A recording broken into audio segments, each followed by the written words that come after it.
Well, hello, folks out there in YouTube land. Got a big show lined up for you. Let's get right on into it. All right, folks, number one QB has chosen the Vols, and the Vols are on a heater. You see, Thelmaloo, this is what we call the deadly game. I'm in it for keeps.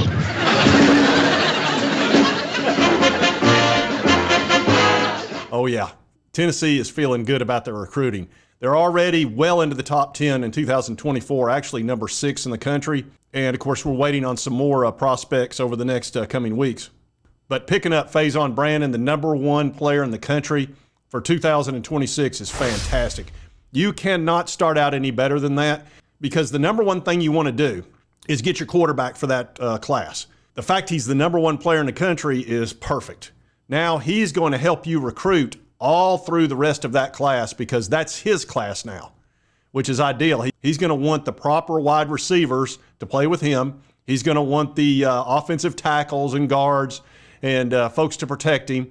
And, of course, you know, he's going to be talking to running backs and all that sort of stuff. So it doesn't get much better than this as far as starting out for 2026. Gives us a great chance to finish in the top 5 for next year. And I think we've even got a chance to finish in the top 5, or at least close to it, in 2024, sitting at number 6 right now. And here he's quoted as saying, "I'm going to Tennessee because they have a great development piece there." He said they have a great staff, excellent relationship from top to bottom. He said it's going to feel like family.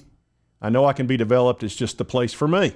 You're hearing that a lot, the family atmosphere, and I think that's going to be important. That's culture. We've talked quite a bit about that, and I know that word gets thrown around a lot, but it's important, especially if you're a parent and you're letting your child go to university. You want to know that they're going to be taken care of, because look, this guy's 16 years old. You know, he's making a decision for 2 years from now, and he's only going to be 18 at that point.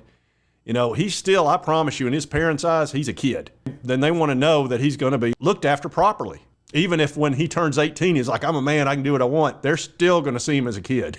All right, as we look at the rankings, now this is 2025 we're looking at, which is obviously this coming year. And we've actually moved to number 7. Oregon has jumped us. They've got a bunch of really strong commits. So we are sitting top 10, number 7. That must have just happened in the last like 30 minutes or an hour. Auburn's been really hot too. They're sitting at number 5. There's only a few points here and there that differentiate it.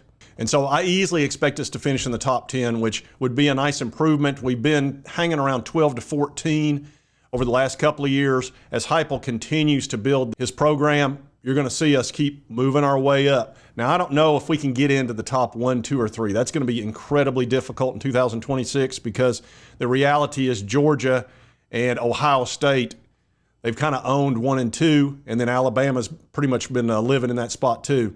And it has a lot to do with recruiting, footprint, and success.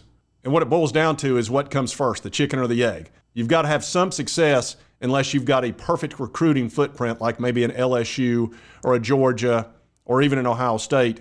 And Tennessee's got an okay recruiting footprint, but it's not great. Let's just be honest about that. So what they're going to have to do is have success. Fortunately for us, we have a coach and a philosophy that allows us to really get a lot more out of our players. You saw that 2 years ago. We should have been nowhere near the top 5, top 10 as far as rankings, but we just kept winning ball games. At one point, we were 8-0. We had just beaten Alabama at home. So that's what his offense can do for you, because you stretch the defense out. And instead of having to go and worry about all the 5-star defensive linemen they got in there that you've got to knock over, he stretches them out and gets one-on-one.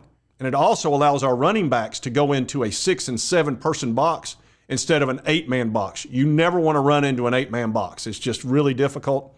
But a 6-man box, absolutely. That works fine, especially with a running quarterback, because they don't have enough people to stop you. And you've seen that many times. Stretch them out and then have your quarterback take off occasionally, and that defense is lost. They don't know what to do. So we don't have to have quite the very top talent. It'd be great to have it, but we don't have to have that to compete at the very highest level. You saw that 2 years ago when you've got a slick quarterback like we had with Hennon, and you're about to have that with Nico. And now you've got another quarterback who fits the bill. You got George McIntyre. You got Jake Merklinger. Having a great quarterback is so pivotal. And now Tennessee's, we're loaded for bear. We're not going to have any quarterback questions over the next 4, 5, 6 years based on what we've just done. So it's hard not to get pumped about that. And here we are just a few weeks away from the start of the season. It's pretty exciting. 12-team playoff coming at us. Man, oh man, it's going to be something. So anyway, I did want to do this video. I did a live video and I had a problem with my internet at the very end of that video and it kind of annoyed me. Anyway, I did want to do this video anyway. Number 1 player in the country, boom, done. Now let's build from there. And if you like this content, be sure to hit that like button. Let's be able to continue to cover all these big college sports stories and, of course, my Vols. If you've not subscribed, boom, boom, boom, hit that little button. I'd appreciate it. And right over here is the most recent video. YouTube, thanks, you'll enjoy. We'll see you next time on Sports Talk Jay.